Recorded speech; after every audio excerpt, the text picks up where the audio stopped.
Triple E EDC back again with another knife video. This is the Civivi Ortis. This knife is awesome, and we're going to talk about why. This knife is an evolution of Civivi over time. Civivi started with the backlash. Now I will tell you, I still prefer the backlash over this knife, but in general, you know, a lot of people have moved away from the backlash and towards things like the Elementum, towards things like the Civivi Dogma, and so this is sort of the next evolution of like the Dogma DNA in Civivi's lineup, and I like what I'm seeing here. So let's go ahead and do some size comparisons first, and then we'll get into the rest of it. This knife is actually a medium-sized knife. It's going to fit in size-wise with the paramilitary, with the Spyderco Para 3. This is the paramilitary 2 as well, so you can see, but it's more along the lines of size of the Para 3. We have the SOG Terminus XR LTE and the CJRB RIA, both of which the Ortis is slightly larger than. And we're going to have the CJRB Centros and the Civivi Shredder.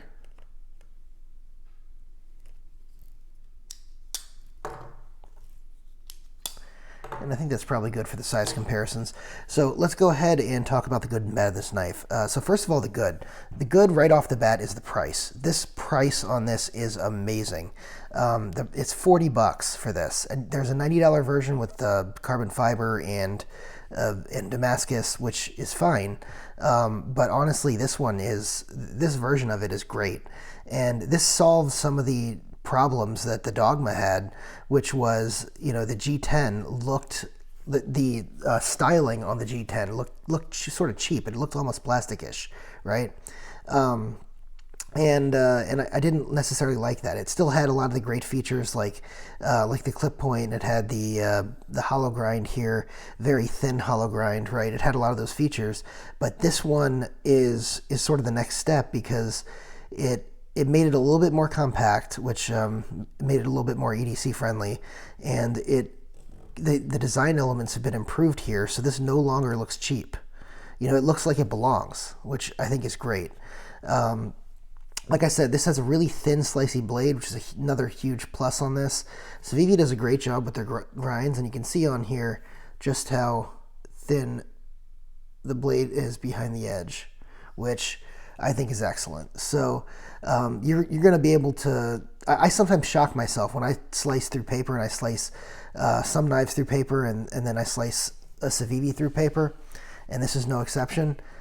Just how smooth and sharp the Civivi is as far as, you know, thinness behind the edge and being able to just glide through the paper. So I like that a lot. The knife is plenty fidgety. It has an opening hole here, and it has the flipper tab. It has bearing action, so you're going to get that same Civivi great bearing action on here. It is not drop shut, but it's drop shut enough on bearings that this is quite nice to use.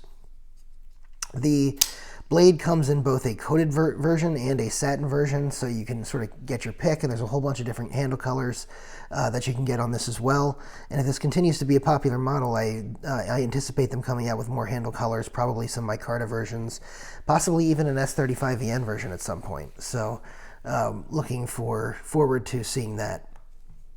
In addition, the ergonomics on this are very good for this size. I would say the ergonomics on this are probably around, I'm going to say an 8 to an 8.5 out of 10. Very, very good ergonomics. And you have a choke up position on here that's fine, and the blade doesn't get close enough to your finger. I have size large gloved hands that you're going to cut your finger. Sometimes the choils are too small and you end up cutting your finger on the end of this.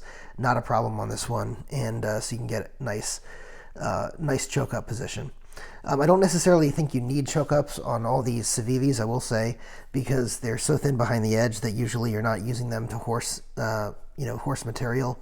But you know, if you want to use, you know, finer detail cutting or anything like that, it will help there. So I think the choke up is fine. This does have Civivi's deep carry clip that sort of comes standard on their pocket knives. However, this has recessed screws here, so which I think is great. I love the fact that they do recessed screws on here. The clip itself is not entirely recessed, and that's fine. And I think it was meant to be recessed, so they probably could do a little bit better job on that.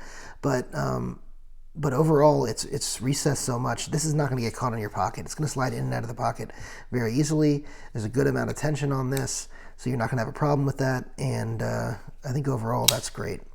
There's jimping on the liner here, so you shouldn't have any problems closing it. And there's enough access here that you can reach the jimping and close this thing if you need to. But again, the real star here is the price at $40 for this knife. So I think the steel on this, if I remember correctly, is 9CR 18 MOV, and it is. Now 9CR, I like Civivi's 9CR better than their D2, so I'm actually glad to see that on here.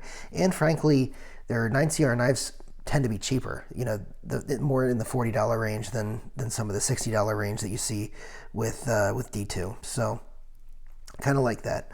So what's bad on this? So as far as what's bad on this, I mean, you still have a little bit of those design elements where I'd like to see some continued changes to make this look more upscale. One possibility that Civivi could do is think about, you know, instead of doing these faux bolsters, doing maybe an aluminum bolster, or you know, maybe a stainless steel one if they don't mind heaviness. I know they use copper and brass in the past for other models, so maybe a copper and brass actual bolster here. Even if it bumps the price a little bit on this, you're still so good at $40 that it's not going to be an issue. Again, a couple of fit and finish issues on here, which you don't usually see from Civivi, but where that clip is intended to be flush and it's not quite. Otherwise, the fit and finish is very good on here, and I don't really have much else in complaints with regard to that. By the way, the D10 on this is good. Another thing that I don't like necessarily on this knife is the deployment hole here. The Spidey hole for Spidey flicking is a little bit small. It is a little bit small and a little bit hard to reach. As you can see, I gotta sort of put my hand all the way back. I don't know if you can see it under the camera, but I'm having to pull my hand in an awkward, uncomfortable position in order to use that. So, you know, other models don't have that problem. Like the Civivi Shredder has a nice big hole. You can compare these two. Let me go ahead and Spidey flick this so you can see what I'm talking about. So you can see the difference in the hole size. A lot of that has to do with the difference in the blade size, because the blades are very similar, but it is something to keep in mind.